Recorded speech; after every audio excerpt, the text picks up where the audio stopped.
The room went silent the moment Bruce Lee said it. Not quiet, not respectful silence, dead silence. The kind of silence that makes every person in the room suddenly aware that something irreversible has just been said. Bruce Lee stood calmly, arms folded across his chest, eyes steady, not angry, not emotional, just completely certain.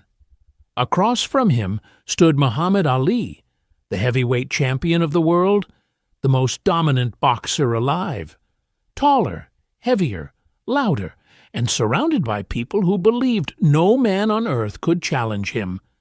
Ali had been joking moments earlier, laughing, entertaining the crowd the way only Ali could.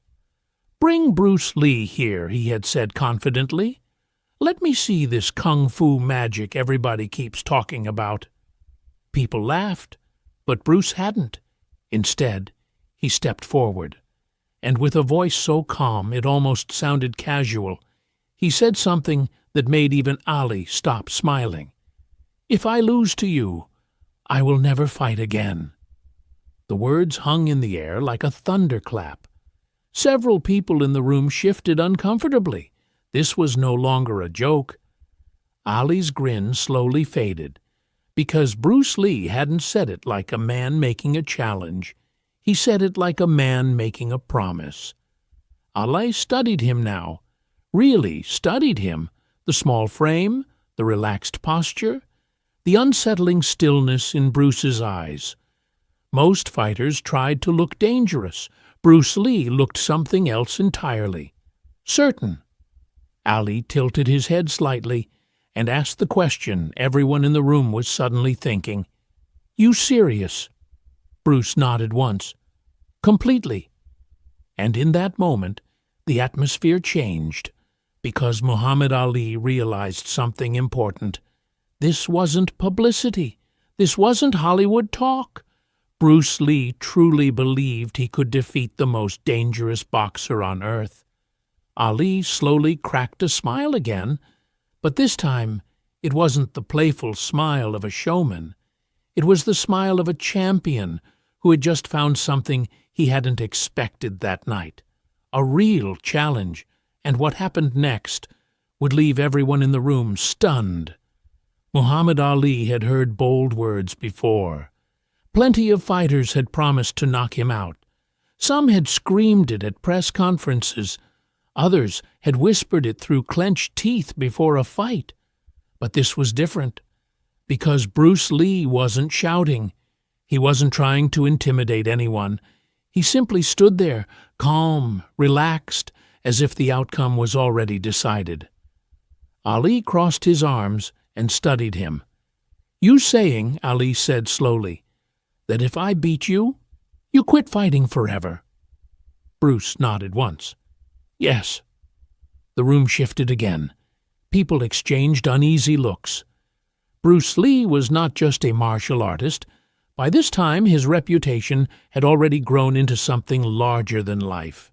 Stories about his speed, his strength, his impossible training routines were spreading through Hollywood and martial arts schools alike. But facing Muhammad Ali was something entirely different. Ali was not a rumor.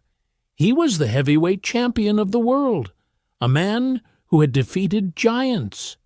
Ali leaned forward slightly. "You sure you want to risk that?" he asked. Bruce answered without hesitation.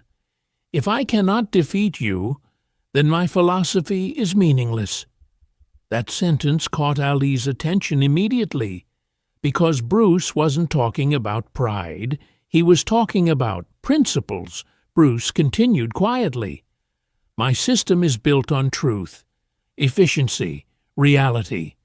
If it cannot work against the best boxer alive, then it does not deserve to exist." Now the room was completely silent again. Ali slowly walked in a circle around him, studying Bruce from every angle like a scientist examining a strange new specimen, 70 pounds lighter, 7 inches shorter, and yet completely fearless. Ali stopped in front of him again. "You really believe you can beat me?" Bruce's answer came instantly. "No," The room erupted with confused murmurs. Ali blinked. Then Bruce finished the sentence. "I believe I can stop you." And suddenly, the challenge between two legends had just become something far more dangerous. For the first time that evening, Muhammad Ali stopped smiling. Not because he felt threatened, but because he realized something unusual about the man standing in front of him. Bruce Lee wasn't trying to impress anyone in the room. He wasn't raising his voice. He wasn't trying to create a spectacle. He was speaking like a man discussing a mathematical problem. Ali tilted his head slightly. "Stop me?" he repeated. Bruce nodded. "Yes." Ali chuckled softly, but this time it was slower, thoughtful. "You planning to knock me out, little man?" Bruce shook his head. "No, I don't need to." The answer drew confused looks from everyone listening. Ali raised an eyebrow. "Well then, how you going to stop me?" Bruce paused for a moment, almost as if deciding how much to reveal. Then he spoke quietly. "You are the greatest boxer in the world." Ali grinned slightly. "That's right. But boxing," Bruce continued, "is only one way to fight." The room leaned closer. Bruce lifted his hand slowly and tapped 2 fingers against his own chest. "Boxing uses the fists." Then he gestured calmly to the rest of his body. "Martial arts uses everything. Legs, elbows, knees, balance, timing. More importantly," Bruce added softly, "I do not fight your strength." Ali narrowed his eyes. "What does that mean?" Bruce looked directly at him. "I fight your assumptions." That line hung in the air, because for the first time, Muhammad Ali realized Bruce Lee wasn't challenging his power. He was challenging the rules Ali had spent his entire life fighting under. Ali slowly nodded. Now he understood. This wasn't just a fight between 2 men. It was a fight between 2 completely different philosophies of combat. And suddenly, Muhammad Ali felt something he rarely felt before a fight. Not fear, but curiosity. Because he had absolutely no idea what Bruce Lee planned to do to him, within minutes, the entire room had split into 2 sides. Not officially, no one announced it, but you could feel it. On one side stood the boxing world, trainers, fighters, promoters, men who had spent their lives around rings and gloves and 12-round battles. To them, the situation was almost ridiculous. One veteran boxing coach leaned toward another and whispered, "Ali fights men who weigh 220 pounds. He nodded toward Bruce. "That guy barely weighs 140. The other coach chuckled. "Ali's reach alone is longer than this man's entire strategy." Across the room, however, the martial artists were having a very different conversation.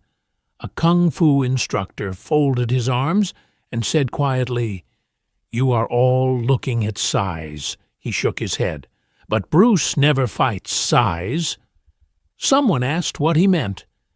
The instructor pointed toward Bruce Lee, who was now calmly stretching in the corner. "Bruce fights timing." Meanwhile, Muhammad Ali's team had begun whispering urgently. One of his trainers leaned in. "Champ, this is getting serious." Ali shrugged. "He challenged me." "Yeah," the trainer said, lowering his voice, "but you don't know what kind of tricks these martial arts guys do." Ali laughed. "Tricks?" But even as he laughed, Ali's eyes drifted across the room again toward Bruce. Bruce Lee wasn't looking at the crowd. He wasn't listening to the debate. He wasn't even watching Ali. Instead, he was standing completely still, breathing slowly, like a man already deep inside his own mind. Ali noticed something then. Bruce wasn't preparing like a fighter. He was preparing like a scientist about to conduct an experiment. And suddenly, Ali felt something strange. Not doubt, but the unmistakable feeling that tonight He might learn something no boxer had ever seen before. Just when the tension in the room seemed ready to explode, Bruce Lee suddenly spoke again. His voice wasn't loud, but everyone heard it. "Before we do this," Bruce said calmly, "you should understand something." Muhammad Ali turned toward him. "What's that?" Bruce stepped forward slowly. "This will not be like a boxing match," Ali smirked. "I figured that much." Bruce shook his head slightly. "No, you misunderstand." The room fell quiet again. Bruce pointed toward the floor between them. "In boxing, both fighters agree to certain rules." Ali nodded. "Of course," Bruce continued. "Distance, movement, guard positions, combinations." Ali folded his arms. "Yeah, that's called fighting." Bruce's eyes sharpened slightly. "No," he replied, "that's called boxing." A ripple of whispers moved through the room. Bruce continued calmly. "My art was designed to remove rules." Now Ali's smile faded again. Bruce gestured toward Ali's chest. "You are trained to defend punches." Ali nodded confidently. "That's right." Bruce then slowly pointed to several places on the human body. The ribs, the throat, the knee, the solar plexus. "But the human body has weaknesses everywhere." Ali watched him carefully now. Bruce lowered his hand. "If I strike strength with strength, you win." Ali grinned. "Finally, something we agree on." Bruce's eyes locked onto his. "But if I strike weakness with precision?" He paused. Ali leaned forward slightly. "Then your strength becomes irrelevant." The room went still again, because suddenly the challenge didn't sound like bravado anymore. It sounded like a strategy. Ali studied Bruce carefully. Then he slowly cracked his knuckles and smiled again. "Well," he said casually, "there's only one way to find out." And with those words, the moment everyone had been waiting for was about to begin. Just as the two men moved toward the center of the room, Muhammad Ali suddenly raised a hand. "Hold on!" Everyone paused. Bruce stopped immediately and looked at him. Ali rubbed his chin for a moment, thinking. Then he said something that surprised everyone. "If we're going to do this, we do it my way." Bruce didn't argue. "What way?" Ali pointed at the floor between them. "No full fight." A murmur spread through the room. Ali continued. "I don't want to hurt you." A few of Ali's friends laughed quietly, but Ali wasn't joking. "You said you could stop me," Ali continued, "so let's make it simple." He stepped into the open space and spread his arms wide. "I'll stand still." The crowd immediately reacted.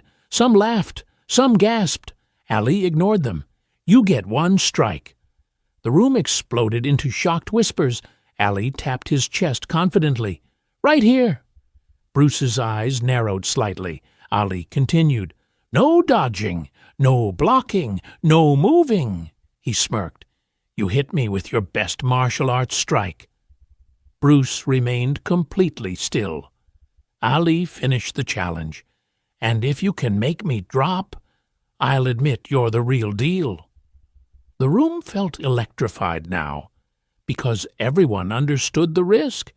Ali had fought the hardest punchers in boxing history, men whose punches could break ribs, and he had never gone down easily. Bruce looked at him for several seconds. Then he asked one quiet question. "You will not move?" Ali shook his head confidently. "Not an inch." Bruce slowly nodded. Then he said something that made several martial artists in the room exchange nervous looks. "Very well," he stepped forward. "Then this will be over quickly." And suddenly, every single person in the room leaned forward, because the moment of truth had finally arrived. Every person in the room instinctively leaned forward. No one spoke. No one moved. Muhammad Ali stood exactly as he promised, feet planted, arms spread slightly away from his body, his chest completely exposed. He looked relaxed, confident, almost amused. After all, he had taken punches from the most dangerous heavyweights alive. What could a 140-pound martial artist possibly do that they hadn't? Bruce Lee stepped forward slowly until he was standing just a few feet away, close enough to strike, far enough to prepare.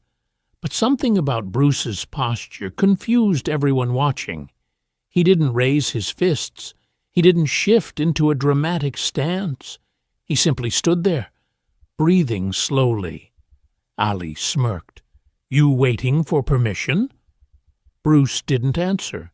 His eyes were fixed on one place, Ali's solar plexus, a small area just below the sternum, where the nerves controlling the diaphragm clustered together. Most people in the room didn't even realize Bruce was studying it. To them, he looked almost relaxed. Then Ali chuckled. "Come on, Bruce," he teased. "Show me this kung fu magic." And in the next instant, something happened. No wind-up, no dramatic motion.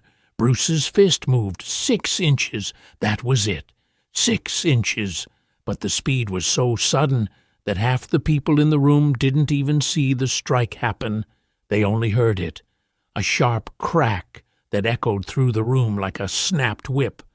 Bruce's fist connected directly with Ali's solar plexus, perfectly placed, perfectly timed. For half a second, nothing happened. Ali's grin remained on his face. Then suddenly, his expression changed, and the strongest boxer in the world felt something he had never experienced before. For one brief moment, nothing happened. Muhammad Ali was still standing. His grin was still there. Several people in the room actually began to laugh. One of Ali's friends shook his head. "That's it," he said. But then something changed. Ali's smile slowly disappeared. Not dramatically, not suddenly, just faded. His eyes widened slightly. Then his chest jerked once, like his body had suddenly forgotten how to breathe. Ali tried to inhale. Nothing happened. The room went quiet again.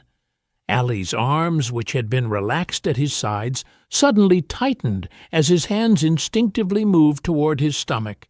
He tried to pull in air again. Still nothing. Then his knees bent. At first, only slightly. But then they buckled completely. The heavyweight champion of the world dropped down onto one knee. A shocked gasp swept through the room. Ali leaned forward, his hands pressing against his thighs, as his body desperately tried to restart the breathing reflex. Anyone who had ever taken a perfect solar plexus shot recognized the reaction immediately. The lungs weren't injured, but the diaphragm had completely spasmed. For several seconds, Ali's body simply refused to breathe. Bruce Lee had already stepped back. His hands rested calmly at his sides again. No celebration, no excitement, just quiet observation. Ali dropped his second knee to the ground. Now the entire room had fallen completely silent. Boxers, martial artists, trainers, all of them staring in disbelief, because they were watching something they had never imagined possible. Muhammad Ali, the most resilient fighter alive, kneeling on the floor, unable to breathe, and the man standing calmly in front of him weighed 70 pounds less. 5 seconds passed, then 10. To everyone watching, it felt much longer. Muhammad Ali remained on his knees, leaning forward as his body slowly fought to regain control of his breathing. He was fully conscious, fully aware, but his diaphragm had completely locked. Each breath came in short, painful bursts. Finally, air rushed back into his lungs. Ali inhaled deeply, coughing once as the spasm released. A collective sigh moved through the room. Ali placed one hand on the canvas and slowly pushed himself back to his feet. But his expression had changed. The playful confidence was gone. Now there was something else in his eyes. Respect. He looked directly at Bruce Lee. "What was that?" Allie asked, still catching his breath. Bruce stepped forward calmly. "You asked me to show you." Allie shook his head slightly, still processing the moment. "I didn't even see it." Bruce nodded. "That is the point." Allie studied him carefully now. The room stayed silent, because everyone understood something important had just happened. The greatest boxer alive had been stopped by a strike he never saw coming. Bruce spoke quietly. "You defend punches." Allie nodded slowly. "That's right." "But I did not punch your strength," Bruce continued. "I struck your control center." Allie touched the area below his sternum where Bruce's fist had landed. "The solar plexus," Bruce explained. "Strike it correctly, and the body temporarily shuts down." Allie exhaled slowly. Then he did something no one in the room expected. He began to laugh. Not mockingly, not angrily, just genuine surprise. He stepped forward and extended his hand. "Well," Allie said, "I guess kung fu magic might be real after all." Bruce shook his hand. But what Ali did next would shock the entire room even more. No one in the room expected what Muhammad Ali did next. For a few seconds, the heavyweight champion simply stood there holding Bruce Lee's hand. Then he raised it, high, just like a referee declaring a winner after a championship fight. The room exploded with noise. Some people cheered, some shouted in disbelief. Others began arguing instantly about what they had just witnessed.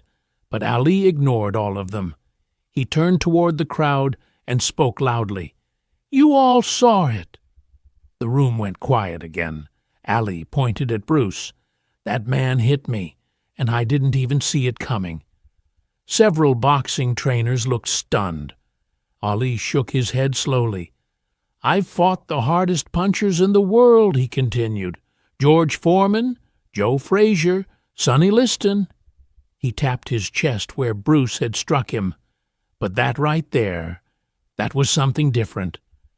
Then Ali leaned slightly closer to Bruce and said something quieter, something only a few people standing near the ring could hear. "You kept your word," Bruce nodded once. "And you kept yours." Ali smiled, but this time there was no arrogance behind it, only respect. A moment later, Bruce stepped out of the ring. No interviews, no celebration, no speeches. He simply walked through the crowd and disappeared into the night. Within days, the story began spreading. Some people swore it happened exactly this way. Others called it impossible. Without cameras, without official records, the story slowly became something else, a legend. But the people who were in that room that night never forgot what they saw. Two warriors from completely different worlds meeting for one moment of truth and discovering that mastery can take many forms.